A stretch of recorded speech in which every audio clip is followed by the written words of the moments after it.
It's news time. Information is power. Be current. The news headline. There will be no election if you fail to release Nnamdi Kanu in 2022. Ohanaeze warns Buhari. The news in full. The Ohanaeze Ndigbo worldwide has warned that there will be no elections in 2023 if President Muhammadu Buhari fails to release Nnamdi Kanu, leader of the indigenous people of Biafra IPOB, in 2022.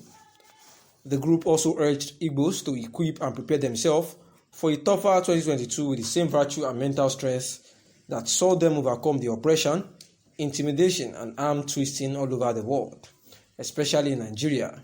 In a statement signed by Mazi Okechukwu Eziguzoro, the Secretary General of the Ohanaeze, the group said that Igbos must be prepared for the horrible and shocking things ahead, while they hope for the promising future, stressing that there will be attempts to dash Igbo political hope for 2023. Ohanaeze said that Igbos will not be given the opportunity to fly the All Progressive Congress APC and the People's Democratic Party PDP presidential flags, but added that natural occurrences will not favor Ndigbo but reposition them. The group said it believes that Igbos are destined to emancipate Nigeria from all ailments and maladies, with holding her to regain a global status of giant of Africa.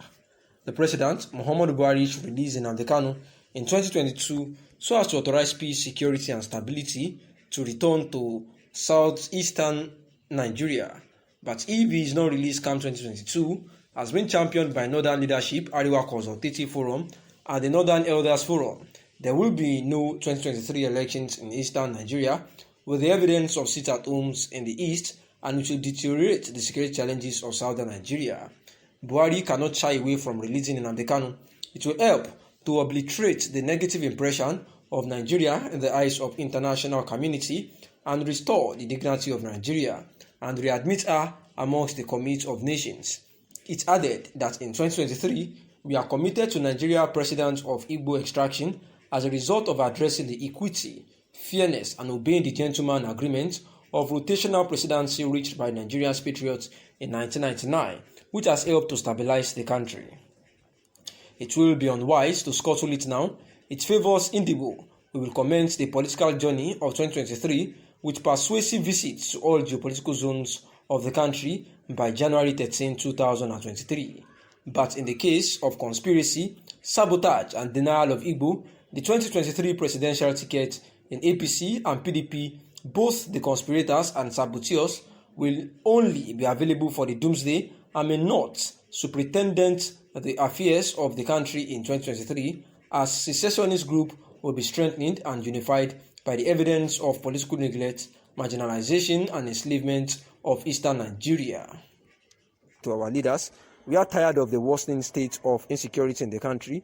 Every now and then, lives are lost, people are being unjustly killed like animals, and we demand the return of peace in our society.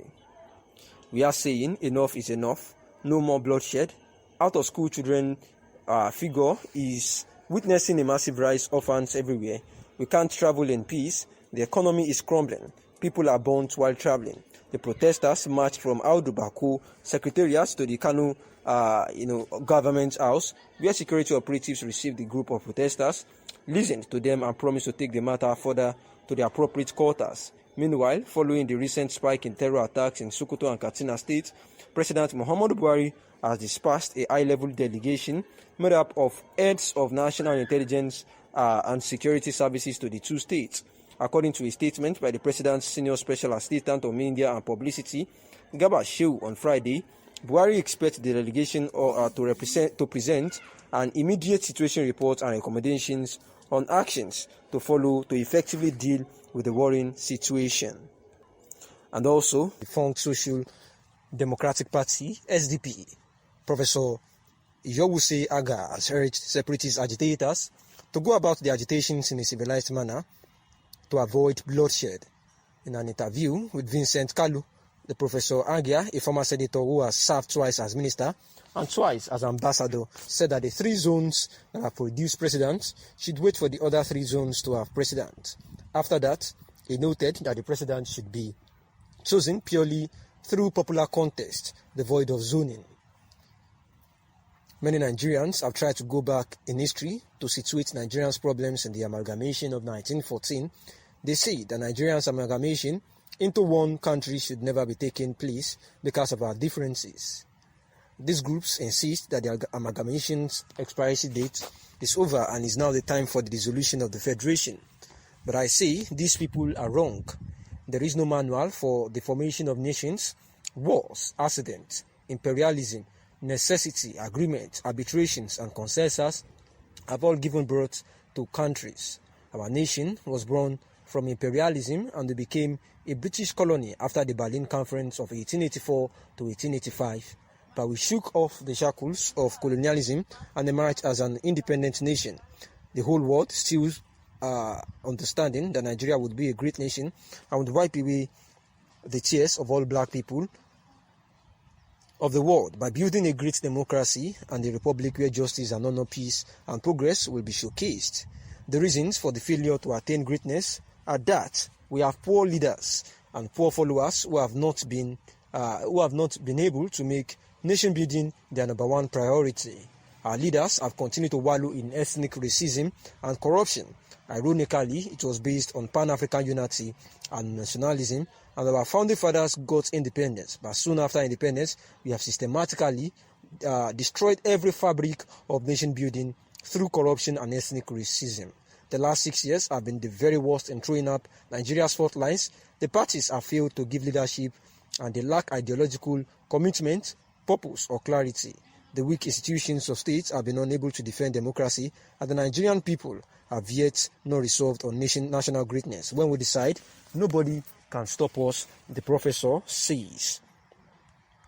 The professor also noted that the Nigerians elite must come together and overcome their apathy and decide to make Nigeria great through comprehensive restructuring of the federation, saying that we need more efficient and leaner federal civil and public service, and that we need the states to be stronger and the federal government to divest itself of its overwhelming control at the center, saying that we must resolve to tackle tribalism with greater intensity that we have fought corruption, saying that the last thing we need to do in addressing our nation's calamity is to recruit into politics and public sphere people with sound character who see wrong as wrong and who are courageous to stand up to forces that seek to destroy Nigeria.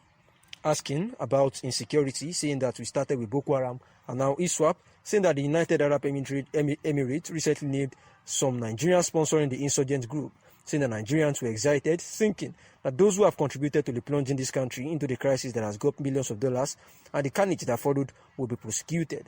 However, the presidency said charging them is not a priority, and the professor was asked about his view on this particular statement. Response saying that the view is that the government has been living in denial and that Nigeria is first starting from a civil war that religious extremists and ethnic bigotry have foisted over us. The government has invented semantics of deception, which is helping terrorists by packaging them as bandits and even worse, non-state actors. I was walking on eggshells to call the foreign Fulani terrorists arsonists, rapists and land grabbers through genocide as non-state actors.